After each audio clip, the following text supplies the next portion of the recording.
bondad. Tú has sido bueno con nosotros, Señor, y hoy podemos sentir esa bondad sobre nosotros, sobre nuestros corazones, Señor, y nos gozamos, nos alegramos, Señor, este día, el día de tu casa, el día del Señor, el día que venimos como congregación a traer alabanzas, a escuchar tu palabra, Señor, y a ser edificados. Gracias por este domingo, Señor. Gracias por esta serie. Queremos poner en tus manos, Señor, nuestras vidas para que nos hables a través de estas cartas, estos libros, y podamos ser edificados y comprender bien, Señor, de lo que quieres hablar. Nos ponemos en tus manos en el nombre de Jesús. Amén. Muy bien, hermanos, vamos a abrir ahí, tenga lista su Biblia en Primera de Juan. Vamos a empezar por ahí. Vamos a ver hoy el capítulo 1, vamos a estar estudiando un capítulo por domingo. Creo que nos sirve mucho. A la par de Primera de Juan estamos comenzando también el estudio del libro de los Hechos. Y ahora sí, después de estudiar el Pentateuco, de estudiar historia, de ver todo el trasfondo, las sombras que llama la misma Biblia a lo que el Nuevo Testamento nos va a enseñar, entrar en el Nuevo Testamento ahora sí requiere posicionarnos, porque ahora sí vamos a hablar acerca de las cosas que directamente nos han sido reveladas, directamente nos competen como iglesia, y tienen mucho que decirnos, precisamente porque a la par de Primera de Juan, el libro de los Hechos nos narra la vida de la iglesia en su forma más natural. Una de las cosas que comúnmente hacemos es idealizar la iglesia primitiva como si fuera una iglesia perfecta, como si fuera una iglesia que no cometiera errores. Y creo que con base en este principio hemos tomado decisiones de querer ser como la iglesia primitiva. Hablando de esta situación, hace algunas semanas tuvieron un movimiento religioso aquí en México. Bueno, su líder fue acusado de cosas terribles, fue apresado en Estados Unidos. Pero cuando nace esta secta, esta religión, por ahí en 1926 es fundada. Cuando nace, surge porque el apóstol, el fundador, tiene una revelación de Cristo y el llamado es: vamos a restaurar la iglesia original. Qué peligroso resulta esa frase a la luz de un montón de gente que tiene hambre por destrozar a la iglesia tradicional, por criticar, por tener un espíritu de crítica malo dentro de nosotros. Entonces siempre es un listo que dice: nosotros sí vamos a hacerlo como el libro de los Hechos. Y creo que el libro de los Hechos tampoco era una iglesia perfecta. Nos damos cuenta por las cartas de Pablo a los Corintios, al libro de los Hechos nos narran los conflictos y los problemas que tenía la iglesia primitiva en esa época, y no eran conflictos menores. Aún las 7 cartas que aparecen en Apocalipsis capítulo 2 y 3 nos damos cuenta que la reprensión de parte de Pablo es dura y es difícil. Nunca la iglesia ha sido perfecta, porque la iglesia tiene la intención de tener gente imperfecta. Sería suponer que un hospital es muy bueno porque no tiene ni un solo enfermo. En ese sentido, ese hospital realmente no estaría funcionando. Pero la iglesia se compone de gente que estamos trabajando en nuestras propias vidas para santificación. Cuando la pregunta más conflictiva existencial que me hacen seguido es: ¿cómo va la iglesia? Es bien y mal. Es bien porque va mal, o mal porque va bien. Ya no sé cómo contestar, pero va bien porque hay gente que estamos trabajando, porque hay gente enferma, porque hay gente que tiene pecado, hay gente que tiene problemas, hay gente que está pasando por situaciones difíciles. Y eso es bueno, porque de eso se trata de la iglesia, porque para eso existe la iglesia, para restaurar, para sanar, para liberar, para presentar el evangelio a los más necesitados. Entonces nos damos cuenta que a una iglesia primitiva no podemos idealizarla como si fuera una iglesia perfecta. El libro de los Hechos nos muestra este panorama bajo una perspectiva histórica, como una fotografía de cómo se desarrollaron las primeras comunidades cristianas. Y Juan va a tener esta misma intención. Las cartas de Juan tienen un contexto muy interesante, porque Juan, habiendo plantado varias iglesias, siendo el último de los discípulos vivos, ya en su etapa de vejez, viviendo en la región de Asia Menor, donde estaba una iglesia importante, que es la iglesia de Éfeso. Juan está pastoreando toda esta región, y a esta iglesia a quien les está escribiendo estas cartas es una iglesia la cual acaba de pasar por una separación, por una fractura, acaba de pasar por una división importante dentro de la iglesia.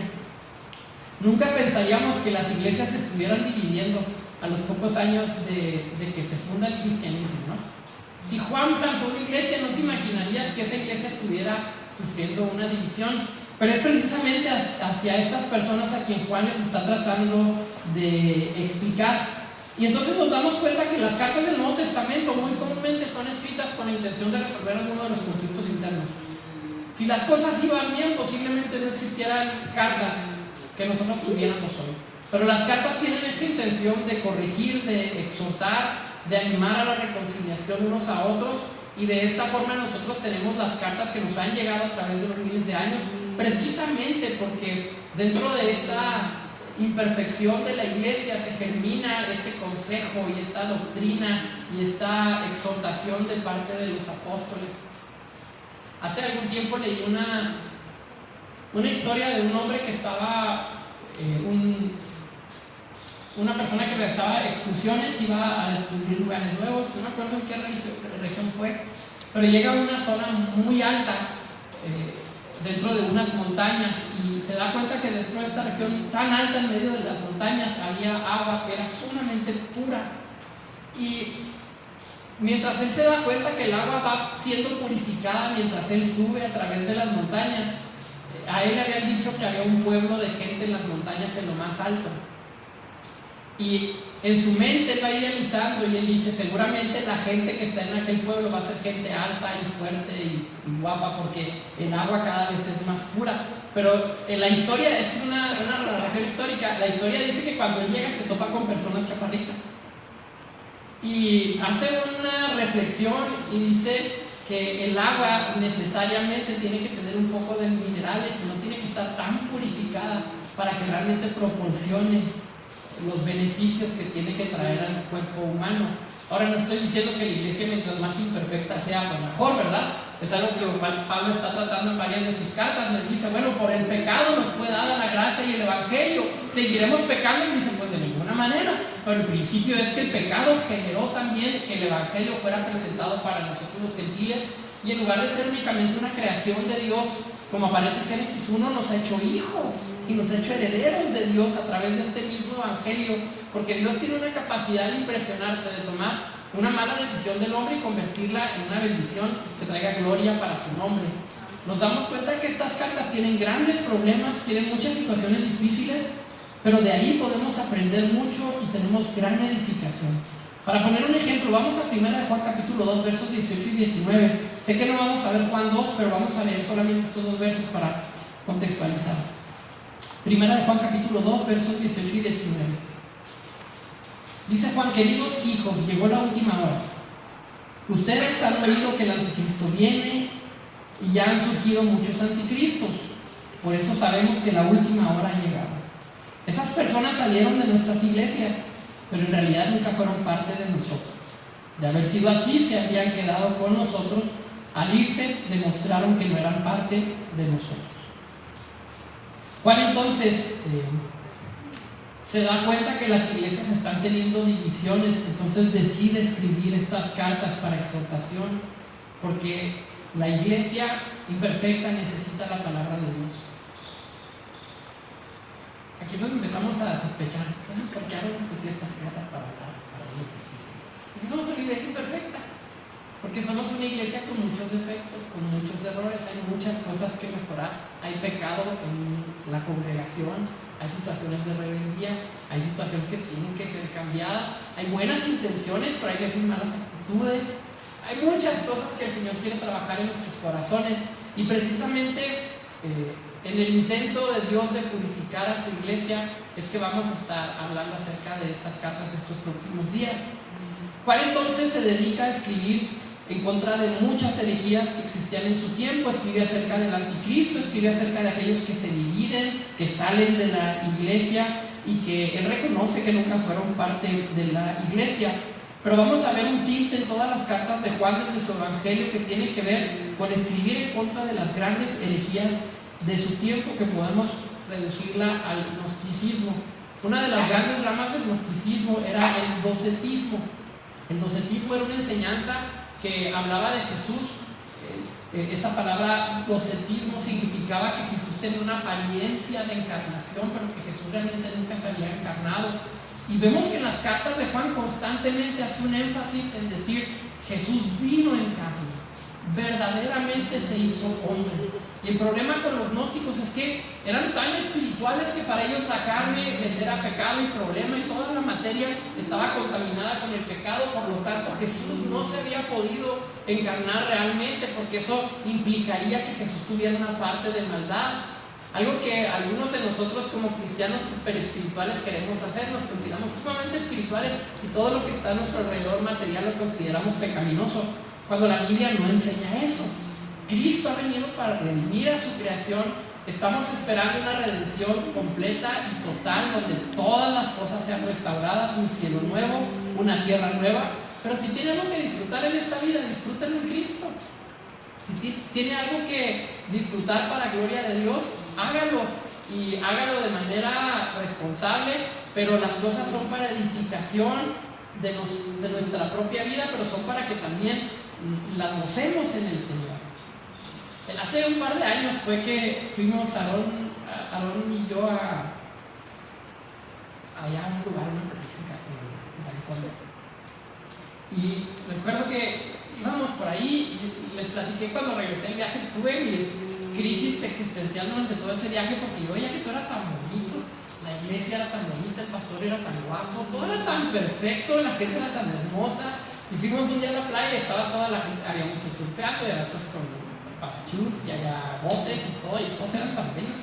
Y yo decía, todo esto es bueno, todo esto es creado por Dios, ¿estamos de acuerdo? La playa, el mar, esto es creación de Dios. Pero había algo en mi corazón que decía, ¿por qué están disfrutando ellos y por qué me causa conflicto? ¿No deberían estar orando? ¿No deberían estar buscando algo? ¿No deberían estar en ayuno? ¿Deberían estar en la iglesia? Todas estas cosas. Y fueron días de mucha reflexión. Traté de reflexionar acerca de la abundancia económica, porque decía, allí gastan tantísimo dinero y en otras partes no lo tienen. Y había todo un conflicto en mi vida. No les puedo decir a qué conclusión llegué, porque no va a ser sumamente profunda ni nada sano. Pero me di cuenta de algo. Dios había hecho las cosas para que las disfrutemos, pero Dios quería que las compartiéramos con el que menos tiene. Cuando nosotros hablamos de disfrutar la creación de Dios, significa que voy a buscar que otros se suban al barco conmigo, que otros disfruten, que aquella persona, si a ti te gusta tener una red social donde eres de los que les tomas fotos y las subes a Facebook o a Instagram, está bien, pero invita a alguien a comer contigo, una persona en necesidad.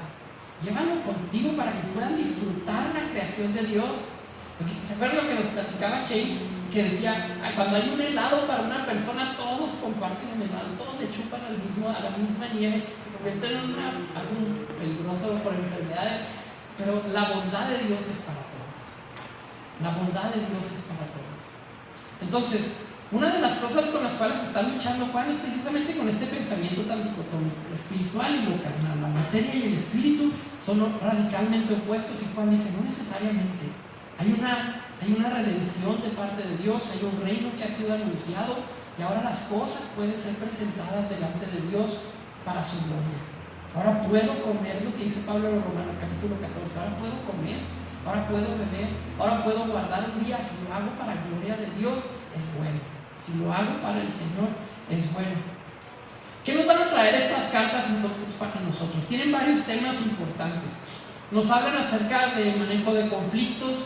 Nos va a hablar también acerca de tensiones carismáticas. ¿Por qué nos habla de tensiones carismáticas? Porque habían aquellos que habían tenido revelaciones nuevas de parte de Dios y eran precisamente los que estaban metiendo. ¿Le apagaron? Se estaban metiendo en conflicto mientras tenían estas revelaciones espirituales. Estaban infiltrando además malas doctrinas y malos pensamientos. Ojo que no siempre tener grandes revelaciones de parte de Dios significa tener una espiritualidad madura. No necesariamente. La iglesia de los Corintios nos muestra este principio. Eran personas con grandes carismas, con grandes dones espirituales, pero sumamente inmadura en su práctica, en sus pecados, en su resolución de conflictos. Había demandas al interior de la iglesia, y esto aparentemente es uno de los conflictos también a la iglesia que está escribiendo Juan. Manejo de conflictos, tensiones carismáticas. También tiene la intención de hablarnos de cómo probar una fe auténtica, cómo las doctrinas importan dentro de la fe cristiana, que tu creencia, que tu doctrina sea sana. Una de las cosas que estuve hablando con unos amigos acerca del tema de esta religión que cayó en este pecado terrible a su líder, era hasta dónde podemos tolerar doctrinas que no son sanas para la iglesia. Algo que sí vemos claro en el Nuevo Testamento es que los apóstoles dejan muy en claro que la doctrina importa mucho. Hermanos, no podemos andar de iglesia tras iglesia tras iglesia sin considerar las doctrinas de la iglesia. Son evangélicos y a los evangélicos los metemos a todos en el mismo paquete. Pero dentro de la iglesia evangélica hay cosas peligrosas. El sábado en la madrugada estuve enfermo de resfrío y no pude dormir bien y estaba ahí, y agarré el teléfono, me metí a Facebook y fui a dar con una página de alguien de aquí de Chihuahua que ahorita es pastor, pasó por el catolicismo, luego se fue al pentecostalismo, a Asambleas de Dios, luego se fue a la iglesia metodista, lo corrieron de la iglesia metodista, ahorita es pastor de otra congregación. Y es un peligro porque tiene tantos seguidores, yo lo conozco personalmente, tiene tantos seguidores, pero ¿saben qué? Es tan sutil para presentar el error que me hizo entender que nuestra labor como iglesia y como pastores es cuidar a las ovejas de falsas doctrinas también. Hay doctrinas peligrosas dentro de la iglesia, sí las hay, y son más de las que nosotros nos imaginamos. Hay malas enseñanzas dentro de la iglesia, sí las hay, hermanos, y son peligrosas y son sutiles. Y esas enseñanzas sutiles hacen que la gente se pierda. Esta persona ha pasado por todas estas, porque todas están mal, todas estas denominaciones están mal. Y donde está ahorita parado, lo que he sabido de él es que ya ni siquiera es cristiano, ahora es pastor de una congregación, pero es su trabajo. No es cristiano, ahora es teísta, que dice: yo creo que Dios existe. Yo todavía creo que no se va a estancar ahí, creo que va a continuar hacia un agnosticismo, tal vez un ateísmo, pero ahorita está plantado después de varios años en una postura ateísta. ¿Y qué enseña? Pues cosas morales, cosas buenas. Y es su changarro, es su negocio, desde ahí sale para vivir. Pero si te preguntan en ese evangelio, el peligro no está allá afuera, el peligro no está en los de las sectas, en las sectas grandes que piensan tan diferente a nosotros. El peligro está dentro de nosotros. El peligro de una mala doctrina está cerca de nosotros y tenemos que tener mucho cuidado, hermanos. Y quiero alertarles y quiero ponerles una intranquilidad en nuestros corazones para que no consumamos todo lo que creamos que es bueno para nosotros, pero que aprendamos a discernir lo que el Señor quiere enseñarnos y mostrarnos, pero con una conciencia clara de lo que la doctrina nos está enseñando. Conocer, crecer en la doctrina es parte importante. Probar la fe auténtica entonces es uno de los propósitos de la carta. Y como último propósito, probar la conducta cristiana, precisamente para que haya congruencia entre la ortodoxia y la ortopraxis. Mi enseñanza, mi creencia buena y mi práctica buena. Nos damos cuenta también que estas cartas a quien le escribe Juan era una iglesia pequeña. Y nos damos también cuenta de que Dios tiene iglesias grandes y Dios tiene iglesias pequeñas, pero las dos son del Señor. Dios tiene proyectos grandes y tiene proyectos pequeños. El apóstol Juan, uno de los grandes apóstoles de Cristo, planta estas iglesias, pero estas iglesias pierden relevancia a partir de los años. Estamos hablando de una región en particular, lo que hoy sería Turquía. En esta región donde estas iglesias pierden vigencia al paso de los siglos, al punto en que por ahí del siglo V desaparecen del mapa. Ya no tenemos grandes registros de movimiento cristiano en esta zona. Precisamente fueron atacados también con el nacimiento del Islam. Pero en contraste tenemos la iglesia donde estaba Pablo, la iglesia de Antioquía. ¿Se acuerdan que Hechos nos narra que Pablo pertenecía a una iglesia, que era la iglesia de Antioquía, quien decide enviarlos a ellos como misioneros, a Pablo y a Bernabé? La iglesia de Antioquía era una iglesia muy influyente, muy poderosa, de muchos recursos económicos y con gran movilidad misionera.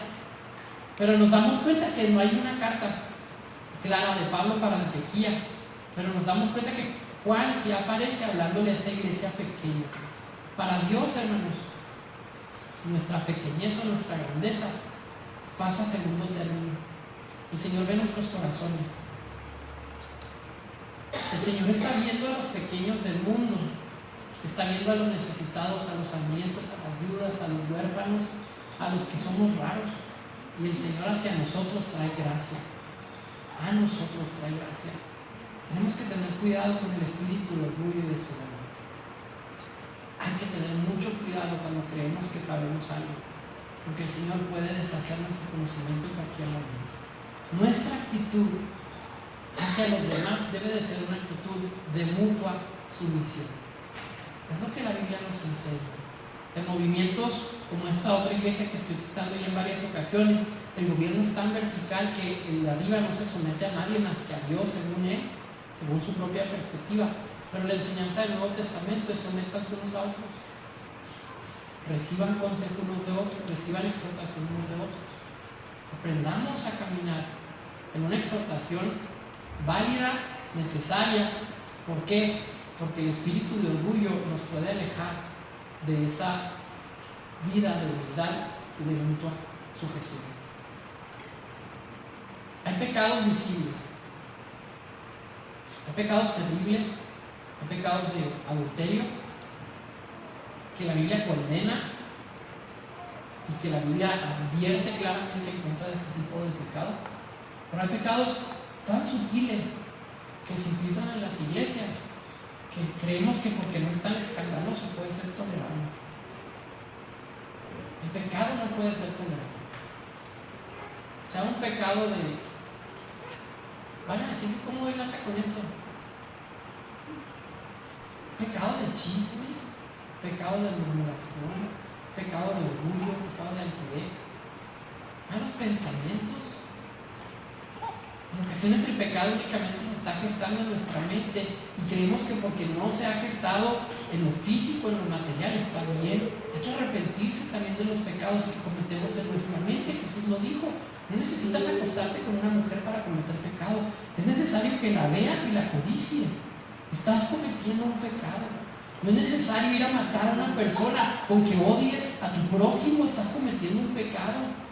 Hay tantos pecados que nosotros podemos tolerar en nuestra iglesia y considerar que son buenos, y en la iglesia evangélica tenemos nuestra propia lista de pecados que debemos de poner atención. Pecados en el liderazgo y pecados en las congregaciones que deben de ser atendidos de manera clara e inmediata. A esta iglesia le está hablando Juan, a una iglesia de conflicto, una iglesia que tenía todavía que crecer, a una iglesia pequeña, pero una iglesia que era de Dios. Ahora sí, vamos a ir a 1 de Juan capítulo 1, vamos a leer del 1 al 10. 1 de Juan capítulo 1, versos del 1 al 10, dice: les anunciamos al que existe desde el principio. Estoy leyendo la Nueva Traducción Viviente. A quien hemos visto y oído, lo vimos con nuestros propios ojos y lo tocamos con nuestras propias manos. Él es la palabra de vida. Él, quien es la vida misma, nos fue revelado y nosotros lo vimos. Y ahora testificamos y anunciamos a ustedes que Él es la vida eterna. Estaba con el Padre y luego nos fue revelado. Les anunciamos lo que nosotros mismos hemos visto y oído, para que ustedes tengan comunión con nosotros, y nuestra comunión es con el Padre y con su Hijo Jesucristo. Escribimos estas cosas para que ustedes puedan participar plenamente de nuestra alegría. Hasta aquí vamos a leer por lo menos. Si ponemos un poco de atención, nos damos cuenta que este capítulo tiene muchos paralelismos con el capítulo 1 del Evangelio de Juan. Parece que Juan, en su mente, antes de escribir cualquier tipo de exhortación o de consejo, tiene que dejar bien en claro su doctrina de Cristo, su cristología. Parece que antes de avanzar, Juan tiene en mente: primero quiero que entiendan lo que Cristo es. Por eso comienza su evangelio diciendo: en el principio era el verbo era Dios, el verbo estaba con Dios, y deja muy establecido quién era el verbo. Y parece que en este primer capítulo de su epístola está tratando de establecer el mismo principio. Les anunciamos al que existe desde el principio. Se fijan el paralelismo, en el principio era el verbo. Ahora nos dice, les anunciamos al que existe desde el principio. Por cierto, Juan toma este lenguaje del Génesis. En el principio creó Dios los cielos y la tierra, y lo que está haciendo es trayendo a la luz la misma verdad y aplicándola ahora a una nueva creación que es Cristo. Les anunciamos al que existe desde el principio, a quien hemos visto y oído. Lo vimos con nuestros propios ojos y lo tocamos con nuestras propias manos.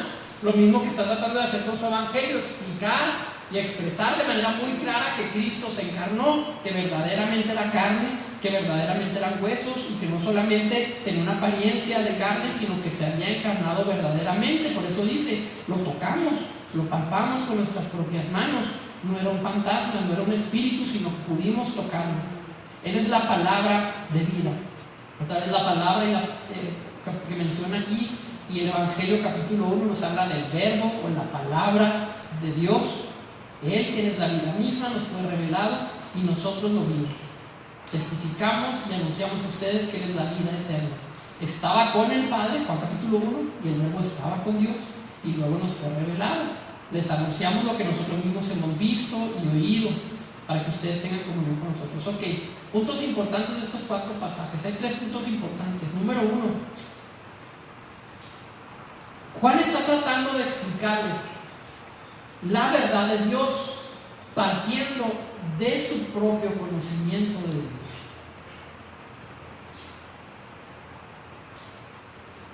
Juan está tratando de hablar la verdad de Dios partiendo de que Él conoce al verbo. Él conoce verdaderamente a Cristo, al punto de que dice, yo lo vi, yo lo palpé, yo lo toqué, estuvimos juntos en una comunión profunda. Entonces lo que te voy a escribir tiene peso, porque no es algo que yo haya escuchado de aquel, sino que verdaderamente yo tuve una comunión profunda con Cristo. Porque a veces no tenemos impacto cuando compartimos el Evangelio, porque no conocemos a Jesús.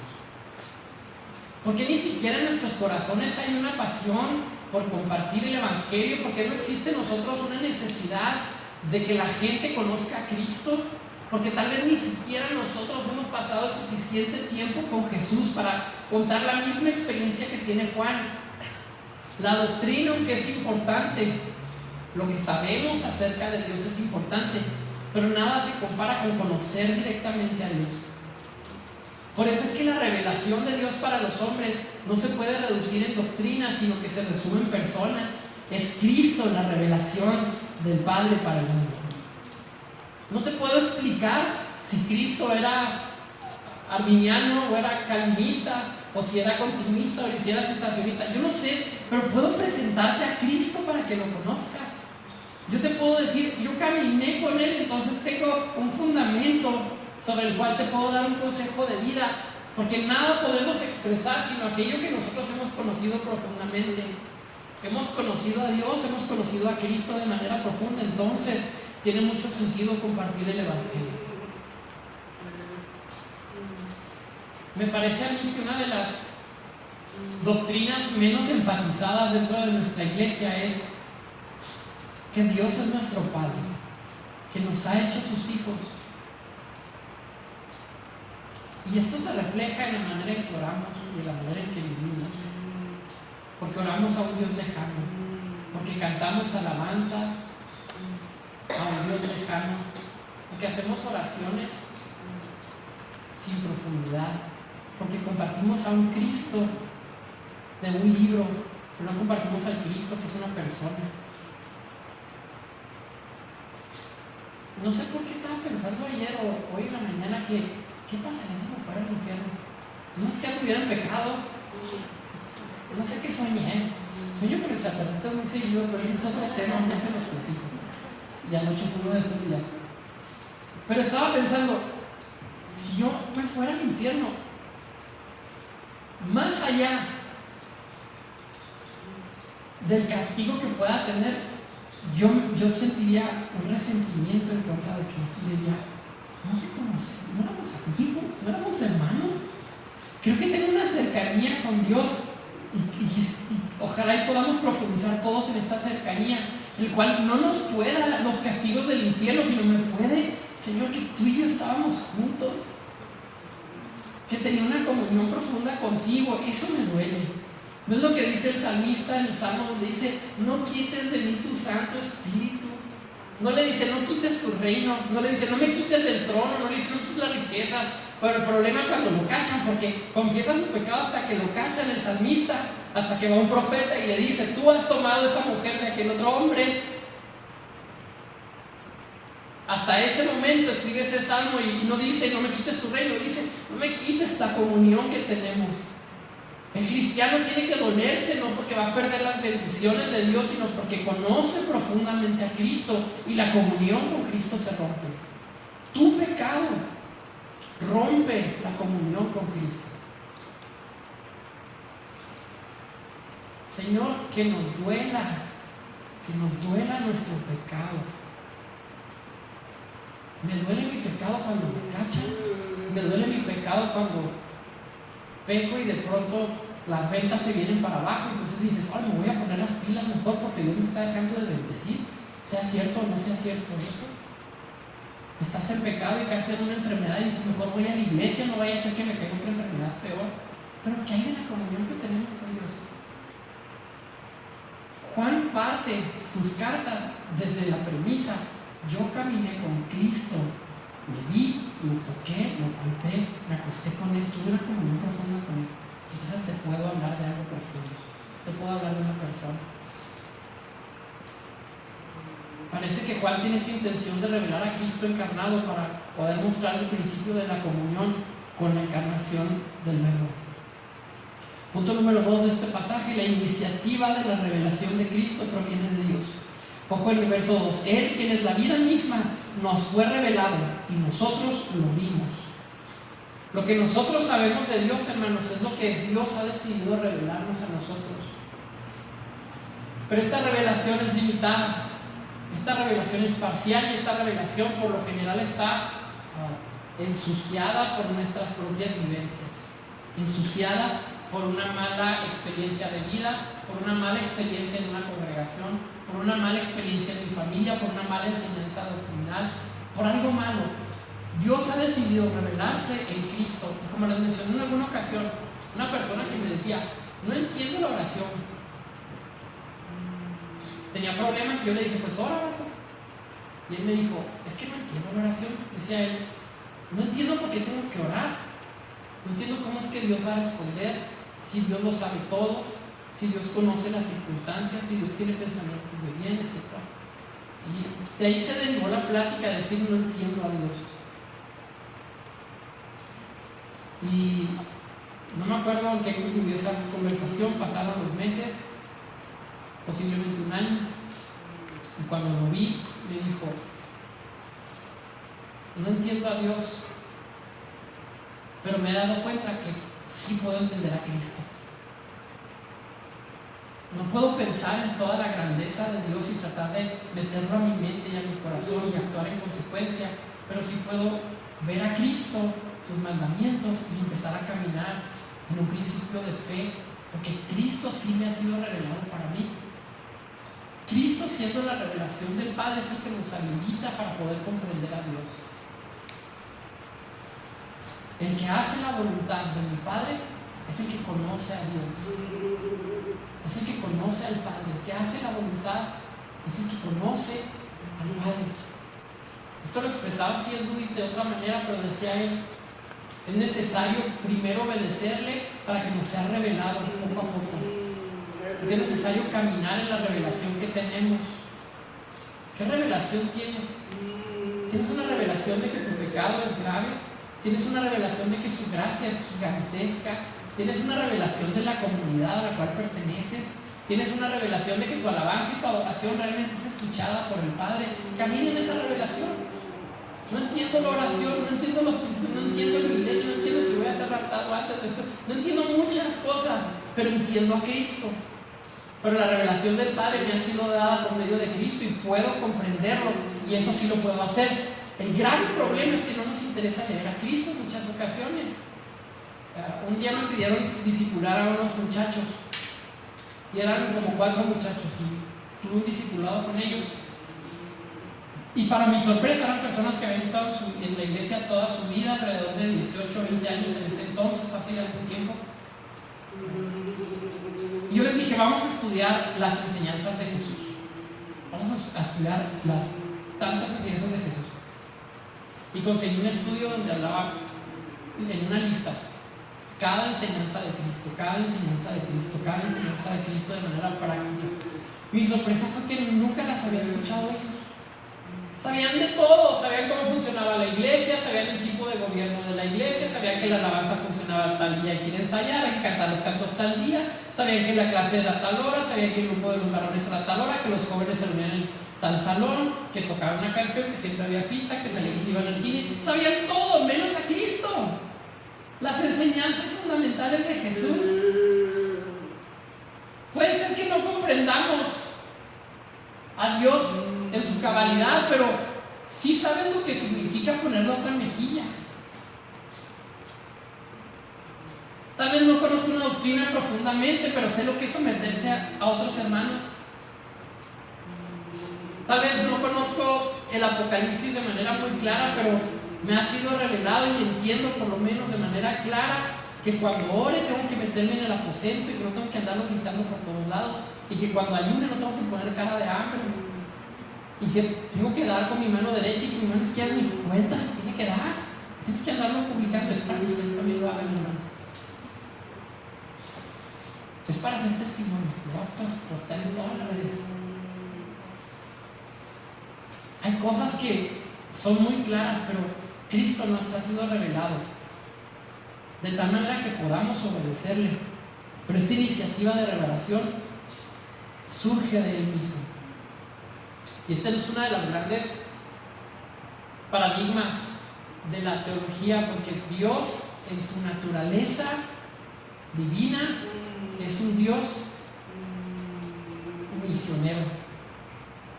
Les he platicado cómo me chocaba esa predicación cuando iba a otra iglesia misionera y decía, Jesús fue mi primer misionero. Yo decía, todos dicen eso. Yo decía, Jesús también era profeta. Los profetas dicen, no, vamos a hacer un congreso profético. Jesús era profeta. Y los apóstoles, vamos a hacer un congreso apostólico porque Jesús era apóstol. No, los maestros dicen, no, Jesús era un maestro. Los evangelistas, no, el primer evangelista. Todo, Jesús era todo. Y yo decía, ¿por qué siempre se apropian como si Jesús fuera de mi grupito? Si a mí me gusta la enseñanza, Jesús era maestro. Todo lo demás era secundario. Y decían ellos, Jesús era misionero. Pero algo interesante es que cuando Dios hace toda la creación, cuando Dios crea todo desde antes, en su presencia, en su conocimiento previo, Él sabía que le íbamos a regar y que íbamos a cometer pecado y que iba a ser necesario que se encarnara. ¿Desde cuándo sabía Él eso? Desde la eternidad. Eternamente Dios sabía, en el momento en que haga personas con la capacidad de decidir, y esa decisión va ligada al principio de amar a alguien. Decido amarte, Señor. En ese momento voy a crearlos con la capacidad de negarse a amar y van a desobedecer y van a caer en pecado. Y dijo, va a haber uno que la va a regar. Si no hubiera sido Adán o Eva, hubiera sido Aarón. Alguien hubiera caído. Y Dios, desde su conocimiento eterno, él en su naturaleza decía, me voy a tener que encarnar. Es algo tan paradigmático en la teología. Eternamente Dios ha sido un Dios misionero con la intención de revelarse. Su naturaleza nos habla de un Dios que quiere mostrarse a su creación. ¿Necesita mostrarse? No, Dios no necesita absolutamente nada, pero se desprende de su naturaleza. ¿Necesita Dios ser alabado? No, pero se desprende de su naturaleza que le agrade nuestra alabanza. Necesita que se le ofrende, como siempre se le acusa a las iglesias, como si Dios necesitara tu dinero. No, pero a lo mejor tú necesitas desprenderte, pero además Dios se agrada de esto, pero nada lo hace por necesidad. Dios no es un Dios que creó una creación porque necesitaba ser exaltado o alabado por ser egoísta. Él es perfecto, Él es pleno en sí mismo. Él se autosustenta a sí mismo y Él no tiene necesidad de nada. Pero en su naturaleza creadora, Él dijo, voy a crear algo porque me nace, porque quiero, porque me gozo. Y voy a encarnarme porque me gozo, porque es parte de lo que yo soy. En ese sentido, Dios siempre ha sido un Dios que busca, y lo vemos a lo largo de toda la Biblia, busca darse a conocer a los hombres. ¿Se acuerdan cuando estudiamos el templo? Y decíamos, Pablo le dijo a los corintios en varias ocasiones: ¿acaso ignoráis que vosotros sois templo del Espíritu Santo? Vemos que en Génesis Dios busca habitar con ellos. Vemos que en Éxodo Dios busca a través de un tabernáculo habitar con ellos. Y luego vemos con David y Salomón, Él busca habitar con ellos a través de un templo. Y luego viene Cristo, un tabernáculo encarnado que habita entre nosotros, y porque busca habitar entre nosotros, Cristo se va y empieza la iglesia, porque Dios busca habitar entre nosotros. Dios quiere profundamente habitar en comunión contigo. Es su naturaleza.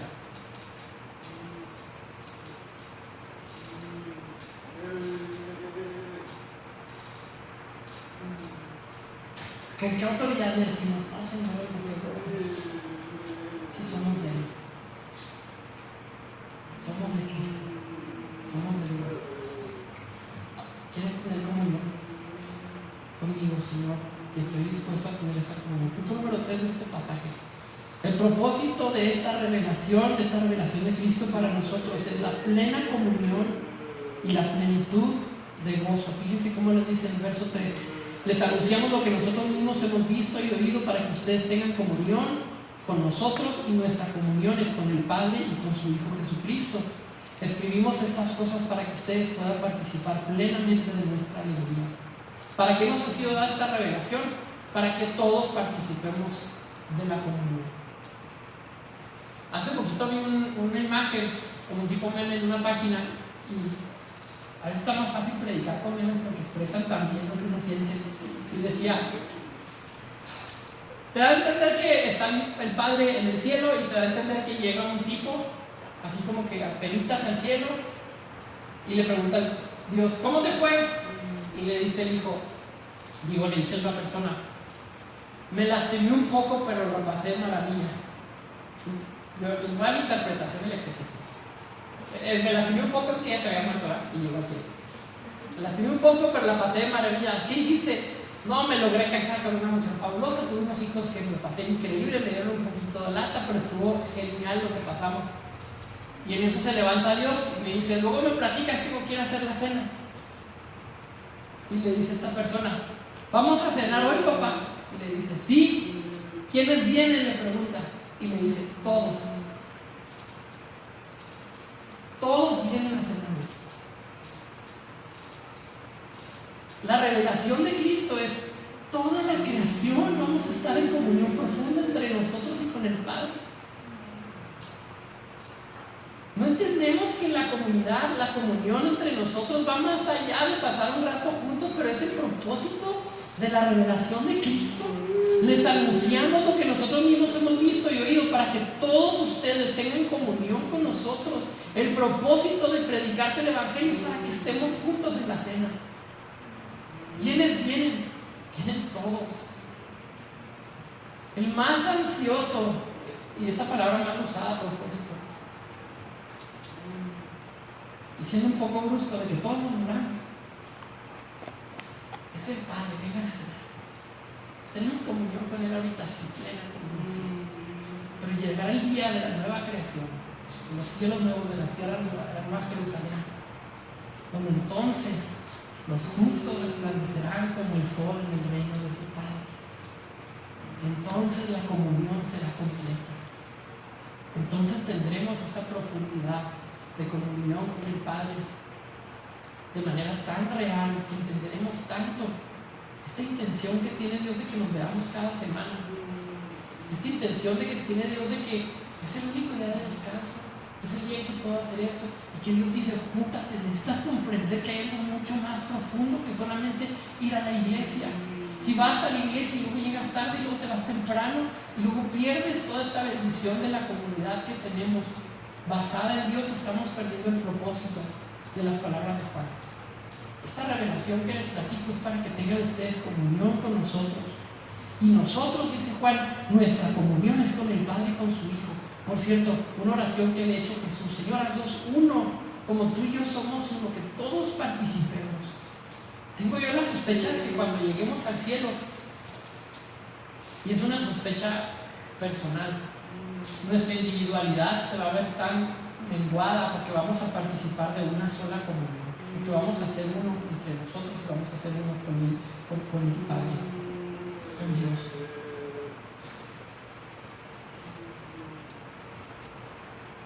Tu visión del cielo revela mucho de lo que tú eres ahorita. Si quieren hacer el ejercicio, cierren los ojos 5 segundos y piensen en el cielo. Yo pensaba carnita asada, alberca, aire. En mi casa tenemos aire, la Comisión Nacional de Cita, con un ministerio. Pero revela tanto de nuestra carne, de nuestras falibilidad, de nuestra debilidad, nuestro pensamiento de lo que el cielo debe de ser. Pero creo que lo que la Biblia enseña es hay una comunión tan profunda entre nosotros y tan profunda con Dios que no vas a estar pensando, para mí el cielo va a ser un sábado donde no tengo que ver a nadie. Olvídate.